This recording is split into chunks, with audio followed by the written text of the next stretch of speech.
Hello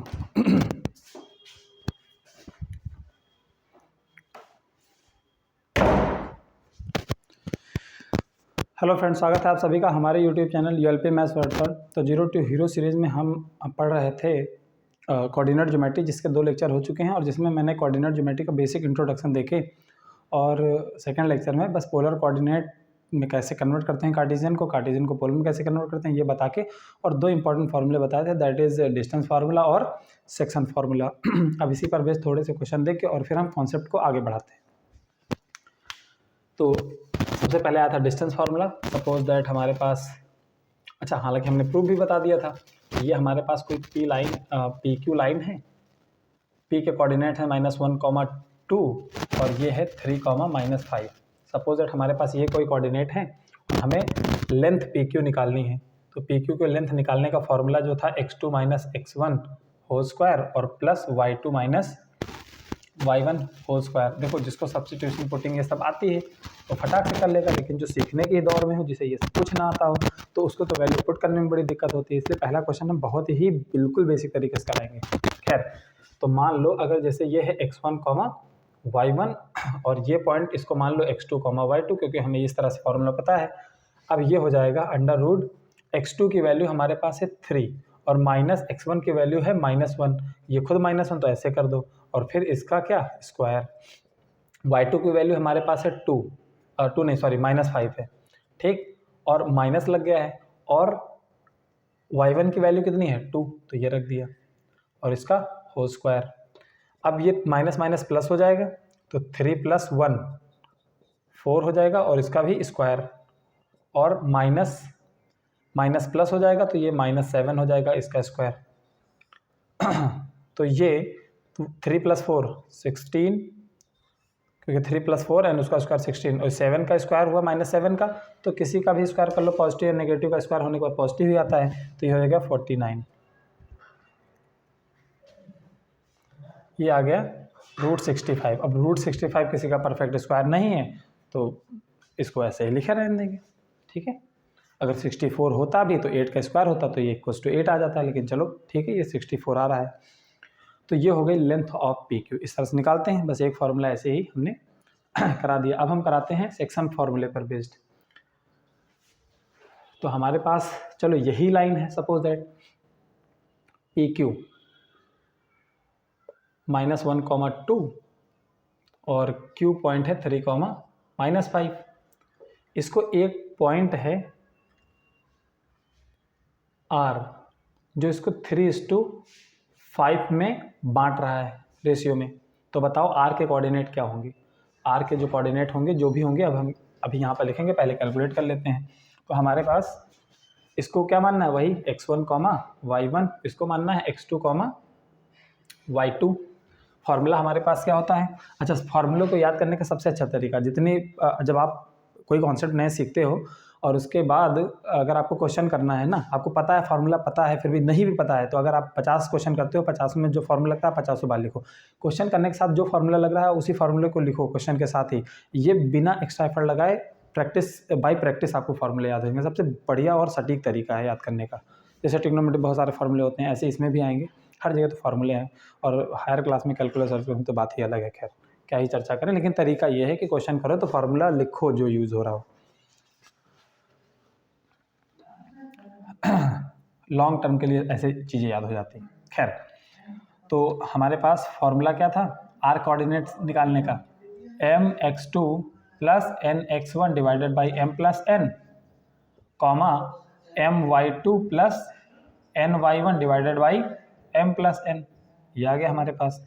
m की value क्या है, इसको m मान लो, इसको n मान लो। m की वैल्यू है 3 × x2 की वैल्यू है हमारे पास 3 प्लस n की वैल्यू है 5 और x1 की वैल्यू है -1, तो 5 × -1 डिवाइडेड बाई m + n, यानी कि 3 + 5। ये x का कोऑर्डिनेट y सॉल्व करेंगे, m की वैल्यू है 3, y2 की वैल्यू है -5, तो 3 × -5 प्लस n की वैल्यू है 5 और y1 की वैल्यू है 2 × 2 डिवाइड बाई 5 + 3 या 3 + 5 एक ही बात है।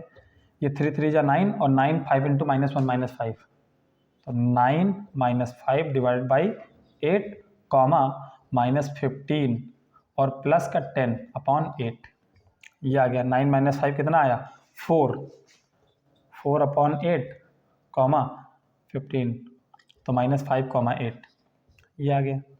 ये इससे कट भी गया तो 1/2 5 -5/8 ये हमारे पास r के कोऑर्डिनेट होंगे। क्या आ गए भाई 1/2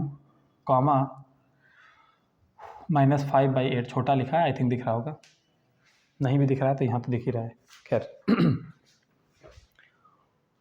ये हो गया सेक्शन फार्मूला। इस तरह से निकालते हैं। कभी कभी सवाल को उल्टा कर देता है। उल्टा कर देने का मतलब क्या है कि बोल दिया जाता है कि पी क्यू एक लाइन है जिसके कोऑर्डिनेट ये हैं और आर एक पॉइंट है इस पी क्यू लाइन के बीच में कहीं पर है, जो कि इस लाइन को पता नहीं किस रेशियो में डिवाइड कर रहा है, बट जो पॉइंट डिवाइड कर रहा है उसके कोऑर्डिनेट ये हैं। यानी कि पहले क्या था, लाइन पी क्यू के टर्मिनल पॉइंट देके रेशियो दे दिया गया था तो पॉइंट पूछ लिया था कि भाई इस रेशियो में बांटने वाला, अच्छा बताओ कौन सा पॉइंट होगा। अब क्या कर दिया गया, उल्टा सिचुएशन। अब बता दें कि इन दोनों के बीच में एक पॉइंट है जिसके कोऑर्डिनेट ये हैं, बताओ ये पॉइंट किस रेशियो में डिवाइड कर रहा होगा। जाहिर सी बात 3:5। लेकिन क्वेश्चन को पलट के देखते हैं। यही क्वेश्चन है हमारे पास। सिचुएशन ये हो जाएगी कि P -1,2 और ये Q हमारे पास हो जाएगा 3, -5 और बोला गया है कि R एक ऐसा पॉइंट है जिसके कोऑर्डिनेट हैं 1,2, ये पॉइंट 1/2 -5/8। तो बताओ ये इसको कौन से रेशियो में डिवाइड कर रहा है। मैंने कहा m/n रेशियो में डिवाइड कर रहा है क्योंकि अननोन है, नहीं पता अभी, तो मान लो m/n रेशियो में और सिंपली फार्मूला लगा दो। चीज़ें वही लगाएंगे। और बात अलग है कि रेशियो पूछा था तो पॉइंट दिया है, अब दूसरी बात अगर पॉइंट पूछा है तो रेशियो दिया होता था। तो इस सिचुएशन में देखते हैं फार्मूला यही वाला लगेगा, लगाओ ज़रा। तो हम r के कोऑर्डिनेट निकालते हैं। दिए हैं वो अलग बात है, लेकिन हम r के कोऑर्डिनेट निकालने का जो सेक्शन फार्मूला होता है वो हम लगा के देखेंगे। तो m × x2 तो 3m, n × x1 तो यानी कि n × -1 that is -n divide by m + n। ठीक है, आ गया। और ये फिर m × y2 -5m और n × 2 यानी कि 2n divided by m + n। ये r के कोऑर्डिनेट आए हैं और यही r के कोऑर्डिनेट तो गिवन भी हैं। भाई सेक्शन फार्मूला लगाया तो इस तरह से आते हैं और वही तो कोऑर्डिनेट गिवन है कि किसके बराबर होना चाहिए 1/2 5/8 के बराबर होना चाहिए। ठीक है, यानी x वाला x वाले कोऑर्डिनेट के बराबर होगा क्योंकि दोनों सेम ही पॉइंट है, अलग अलग रूपों में निकाल दिया हमने। ठीक है, खैर तो ये वाला यानी कि पहले इसी को कंपेयर कर लेते हैं। 3m - n/m + n किसके बराबर है 1/2 के बराबर है। जरा क्रॉस मल्टीप्लाई कर दो इसको तो 2 इसमें मल्टीप्लाई हो जाएगा तो 6m - 2n = m + n। m वाला एक साइड में, n वाला एक साइड में, तो 6m, m इधर लाएंगे -m = 2n उधर जाएगा तो 2n + n हो गया। तो ये हो गया 5m और = 3n। एक काम करते हैं, m और n अननोन है, एक साइड में लाते हैं और कांस्टेंट एक साइड में लेकर चले जाते हैं। तो n इधर आ जाएगा, डिवाइड हो जाएगा तो 5m/n = 3 आ गया। अच्छा, ये कांस्टेंट को भी इधर लेकर जाएंगे तो जो मल्टीप्लिकेशन में वो क्या चला जाएगा, डिवीजन में चला जाएगा। यानी कि m/n कितना आ गया 3/5 आ गया। अच्छा, ये रेशियो अगर ये आ गया तो यहीं से ये फ्रैक्शन आ गया ना, फ्रैक्शन से ये रेशियो ले सकते हैं। m/n बराबर 3/5 तो m/n बराबर हो जाएगा 3:5। ठीक है, ये वो रेशियो है और देखो यहाँ पर 3:5 रेशियो था भी। ठीक है, तो इसमें m और n हमने मान के कर लिया। इस क्वेश्चन को करने के लिए एक और तरीका है, थोड़ा सा सिंपलेस्ट फॉर्म है इसका रेशियो निकालने का, क्योंकि m और n दो अलग अलग वेरिएबल हैं, इनके चक्कर में ना पड़ा जाए, सीधे निकाल लिया जाए। लेकिन उसमें देखो क्या है यहाँ कर देते हैं।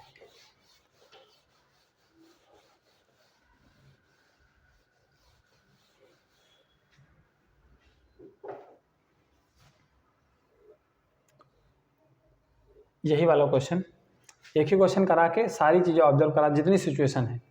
तो अगर P हमारे पास वही पॉइंट है -1, 2 और Q हमारे पास पॉइंट है 3,5 सॉरी 3,-5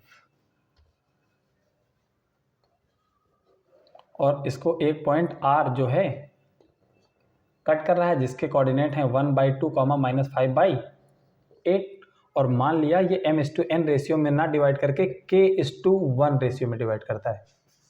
ठीक है, सिंपलेस्ट k/1 रेशियो में। तो वहीं पर फॉर्मूला लगा दें, इसको m मान लो, इसको n मान लो। ठीक है, अब फॉर्मूला लगाना है ना, तो m × x2 होता था तो 3 × k और दिस इंटू -1 तो -1 हो जाएगा अपॉन k + 1। ठीक, k × -5 तो -5k, 1 × 2 तो +2 डिवाइडेड बाई k + 1। ये r के कोऑर्डिनेट निकल आए हैं, लेकिन जो कि गिवन भी है 1/2, -5/8 के इक्वल होगा। x वाला x वाले के बराबर होगा, y वाला y वाले के बराबर होगा। तो किसी एक को कंपेयर कर दो, चाहे x वाले को चाहे y वाले को। तो 3k - 1 डिवाइडेड बाई k + 1 हम कंपेयर कर दे रहे हैं 1/2 से। क्रॉस मल्टीप्लाई करो ज़रा, ये इधर मल्टीप्लाई हो जाएगा तो 6k - 2 divided by equals to k + 1। सब कुछ एक साइड में, k इधर ले आओ, वेरिएबल एक तरफ, अननोन एक, कांस्टेंट एक तरफ। 6k - k इक्वल्स टू 2 + 1, तो 6 - k, 6k - k that is 5k equals to 3। k की वैल्यू कितनी आ गई? 3/5। तो ये k निकल के आ गया। ठीक है, तो जो k का रेशियो होता है k/1, k/1 का रेशियो है, k की वैल्यू कितनी आ गई? 3/5 आ गई, 3/5 और इसको किससे मल्टीप्लाई कर दो? दोनों में 5 से मल्टीप्लाई कर दो, तो 5 × 3/5 = 5 × 1। 5 से 5 कट गया, 3:5 का रेशियो आ गया। तो ऐसे भी कर सकते हैं हम लोग, यानी कि जो फ्रैक्शन आ गया वही इस टू में बदल दो, यानी कि 3:5 का रेशियो। तो इस तरीके से ये थोड़ा आसान समझने में इसलिए है क्योंकि यहाँ पर m और n दो अलग वेरिएबल नहीं है। ठीक है, हमारे पास बस एक के अननोन है और जो फ्रैक्शन आया उसी को रेशियो में बदल दो। सबसे सिंपलेस्ट फॉर्म ये है। ठीक, कुछ और बातें अब आई सबको समझ में आ गया। देखो तीनों तरीके से बता दिए मैंने।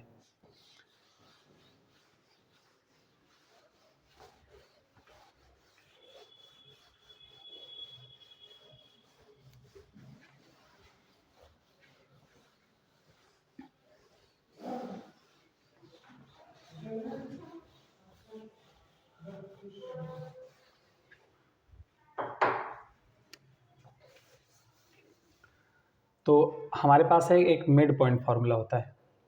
मिड पॉइंट फार्मूला, कोई लाइन है, उसके दोनों टर्मिनल दिए हुए हैं, तो बीचों बीच का पॉइंट कौन सा होगा? तो ये हमारे पास लाइन कोई P है जिसके कोऑर्डिनेट हैं x1, y1 और Q पॉइंट है जिसके कोऑर्डिनेट हैं x2, y2। तो PQ, इसके बीच में कोई पॉइंट है R जो बिल्कुल बीचों बीच में है। बीचों बीच होने का मतलब PR की लेंथ और RQ की लेंथ बराबर होगी। तो R is mid point that is, इसका मतलब ये हुआ कि PR की लेंथ और QR की लेंथ बराबर होगी। सो जो R के कोऑर्डिनेट हम लिखेंगे उसका तरीका होता है x1 + x2 डिवाइडेड बाई 2 और y1 + y2 डिवाइडेड बाई 2, ये होगा। एग्जाम्पल के तौर पे एक क्वेश्चन लेते हैं। मान लो P हमारे पास है -1, 5 और ये है 3, -6। ये P और ये point Q। Find mid point. तो मिड पॉइंट को हमने सपोज दैट R कह लिया। तो मिड पॉइंट के कोऑर्डिनेट जिसको हम लोग R बोल रहे हैं वो क्या निकल आएगा? -1 + 3 डिवाइडेड बाई 2 और 5 - 6। भाई जोड़ा है हमने ना -6 को, तो ये खुद नेगेटिव इसलिए घट जाएगा, डिवाइड बाई 2। तो 3 - 1 दैट इज 2 और 2/2 1 और 5 - 6 इक्वल्स टू -1/2। तो 1, -1/2 ये मिड पॉइंट का फार्मूला हो जाएगा। सॉरी, मिड पॉइंट के कोऑर्डिनेट हो जाएंगे R के इस वाली पर्टिकुलर इक्वेशन में। ये है एग्जांपल हम करा रहे थे। एक और सिचुएशन है,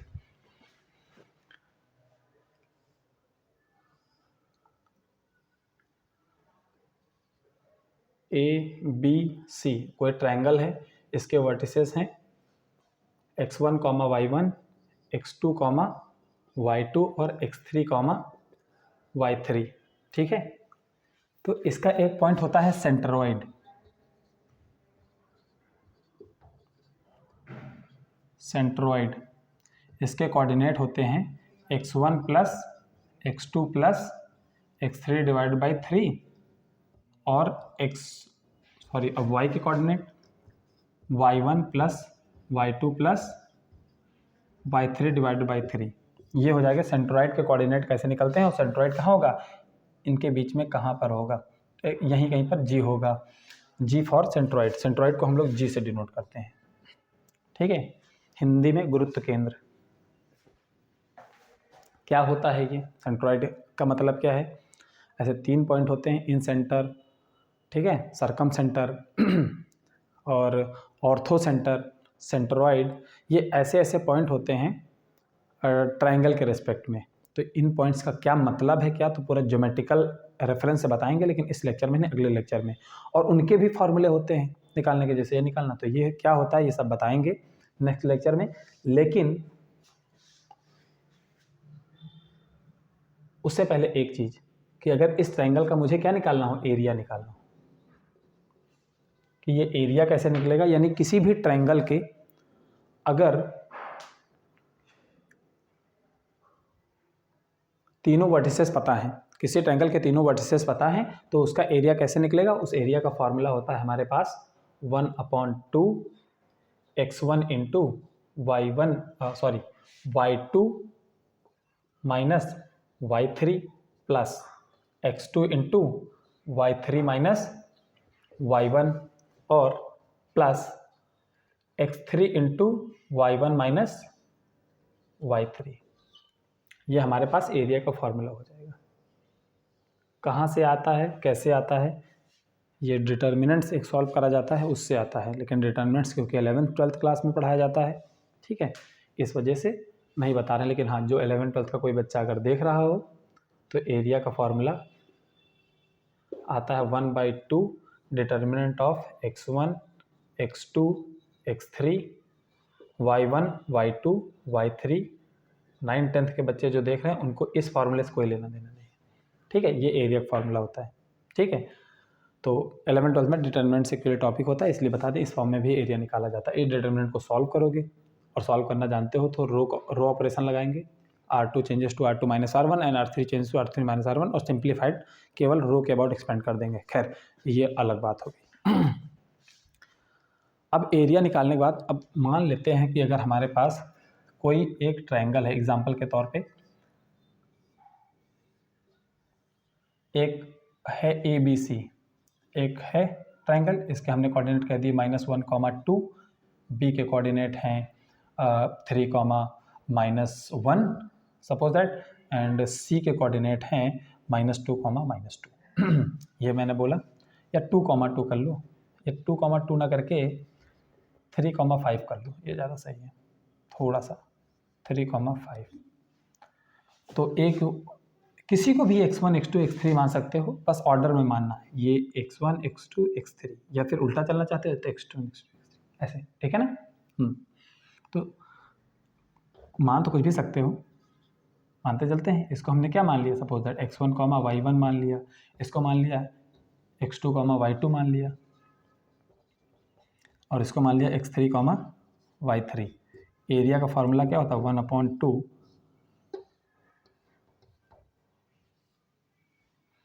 x1 की वैल्यू मतलब -1 into y2 minus y3, y2 की वैल्यू -1 माइनस y3 की वैल्यू 5 प्लस x2 की value 3, y3 minus y1, y3 minus y1, y3 5 है माइनस y1 2 है, प्लस x3 की value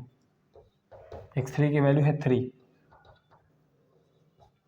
y1 minus y3, y1 की वैल्यू है -1 2। देखा रहे ना, ये वैल्यू पुटिंग में थोड़ा दिमाग फिसल गया ना तो गलत हो जाएगा। हाँ, y1 माइनस y3, तो y1 है 2 माइनस, और y3 क्या है, y3 है 5, 2 minus 5। Equals to 1/2 minus minus plus, तो -6 हो जाएगा और -6 -1 से मल्टीप्लाई हो जाएगा +6। 5 में से 2 गया 3 और 3 × 3 9। 2 में से 5 सब्ट्रैक्ट हो गया, 2 माइनस, तो ये -3 आ गया, ठीक है ना। -3 और 3 से मल्टीप्लाई होकर माइनस का 9 आ गया, ठीक है। ये 9 से 9 घट गया, 6 2 से डिवाइड हो गया, कितना आया 3 यूनिट आया, 3 यूनिट स्क्वायर, क्योंकि एरिया जो होता है यूनिट स्क्वायर के फॉर्म में होता है। लेंथ अगर सेंटीमीटर में है तो सेंटीमीटर स्क्वायर, मीटर में है तो मीटर स्क्वायर, मिलीमीटर में तो मिलीमीटर स्क्वायर, ठीक है। इसीलिए हमने यूनिट स्क्वायर लिखा है, पता नहीं कौन सी यूनिट में होगा, क्वेश्चन के ऊपर डिपेंड करेगा, मैंने जनरल बता दिया। खैर आगे बढ़ते हैं। अब एक इम्पॉर्टेंट चीज़ बता के, उसके 2 टुकड़े हैं, दोनों टुकड़ों को बता के आज की क्लास को यहीं एंड करते हैं। फिर हम लोग सेंट्रॉइड एक लेक्चर में देखो क्या करेंगे, सेंटर, सेंट्रॉइड, इन सेंटर, ऑर्थो सेंटर, ये सब पढ़ेंगे। और फिर हम प्रॉपर इक्वेशन ऑफ लाइन में आएंगे, that is real coordinate geometry. अभी कोऑर्डिनेट ज्योमेट्री चल रही है, पॉइंट्स को जाना और उससे रिलेटेड सारे काम कर रहे हैं। असली कोऑर्डिनेट ज्योमेट्री तब स्टार्ट होती है जब इक्वेशन ऑफ द लाइन पढ़ना हम लोग स्टार्ट करते हैं। खैर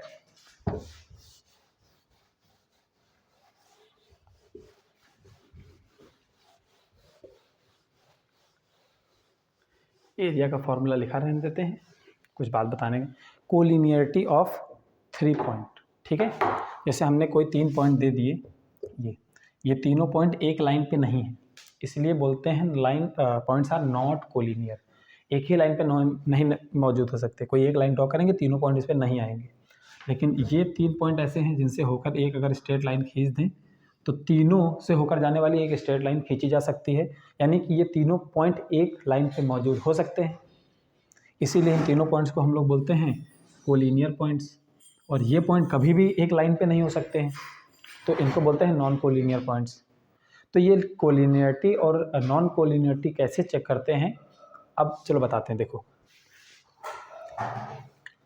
जैसे कि पहला तो ये कि हमारे पास 3 पॉइंट हैं P, x1, y1, Q, x1, x2, y2 और पॉइंट कह दिया R, x3, y3। मुझको सर निकलना है क्या? नहीं, बस 5 मिनट रुक जाइए, चलते हैं फिर 5 मिनट, हाँ इससे ज़्यादा नहीं। खैर तो PQR अगर, क्योंकि लाइन पे हमने बना रखा है कोलिनियर है, तो इस बात की श्योरिटी कैसे होगी? इस बात की श्योरिटी ये होगी कि तीनों पॉइंट अगर P, Q और R ये अगर कोलिनियर होंगे तो इसकी लेंथ और इसकी लेंथ दोनों का सम टोटल के बराबर होगा। कोलिनियर है तो नहीं, अगर Q यहाँ पर नहीं होके कहीं अलग चला जाता सपोज दैट, या कहीं इधर आ गया Q, तो इसको मिलाओ तुम, PQ और QR का लेंथ का सम अब PR से बड़ा आ जाएगा। ट्रायंगल में किन्हीं भी दो, एक प्रॉपर्टी ट्रायंगल प्रॉपर्टी उसको बोलते हैं कि ट्रायंगल में किन्हीं भी दो साइड का सम तीसरी से हमेशा इक्वल होता है। चाहे तीसरी सबसे बड़ी वाली साइड ले लो ना और 2 छोटी वाली को भी जोड़ दो तो तब भी तीसरी से बड़ा होगा। ये ट्रायंगल प्रॉपर्टी कहती है कि किन्हीं भी 2 साइड का सम तीसरी से हमेशा ज़्यादा ही होगा, दैट इज ट्रायंगल प्रॉपर्टी। तो बराबर केवल एक ही केस में हो सकता है, जब ये पॉइंट भी इस लाइन पे लाई करे, ट्रायंगल हो ही ना कुल मिला के। यानी कि PQ की लेंथ निकालें और QR की लेंथ निकालें, वो टोटल PR लेंथ के बराबर है, तो हम कहेंगे पॉइंट्स आर कोलिनियर। तो पॉइंट के कोलिनियर चेक करने का एक तरीका मिल गया, क्या?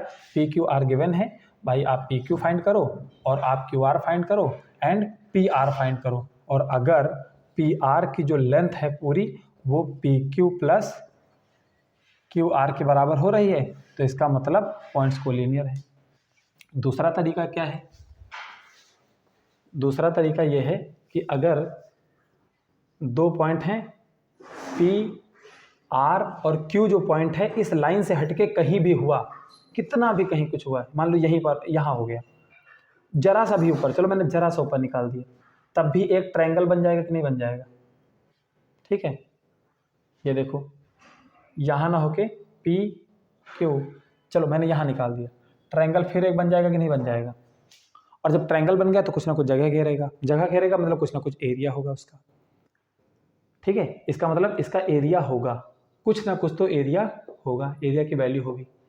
लेकिन जब ये हमारे पास Q पॉइंट अगर इस PR लाइन पे आ गया तो if Q at PR line तो ट्रायंगल बचेगा ही नहीं, तो there is no triangle, triangle खत्म हो जाएगा। जब Q पॉइंट कहाँ R पे पहुंच जाए तो ट्रायंगल जो था, चाहे वो छोटा था बड़ा था कुल मिला के जैसा भी था, ट्रायंगल अब कहाँ बचा, यानी कि ट्रायंगल क्या हो जाएगा, जीरो हो जाएगा, उसका एरिया क्या हो जाएगा, जीरो हो जाएगा। ठीक है, तो कहने का मतलब अगर तीनों पॉइंट कोलिनियर हैं, suppose that P Q R, इसके कोऑर्डिनेट x1, y1 ये सब दिए गए हैं, तो 3 पॉइंट से होकर जाने वाला एक ट्रायंगल का एरिया फॉर्मूला ये होता है, तुम सीधे एरिया ही निकाल देना। अगर ट्रायंगल बन रहा होगा, तीनों पॉइंट नॉन कोलिनियर होंगे तो ट्रायंगल बन रहा होगा तो उसका कुछ ना कुछ एरिया आएगा।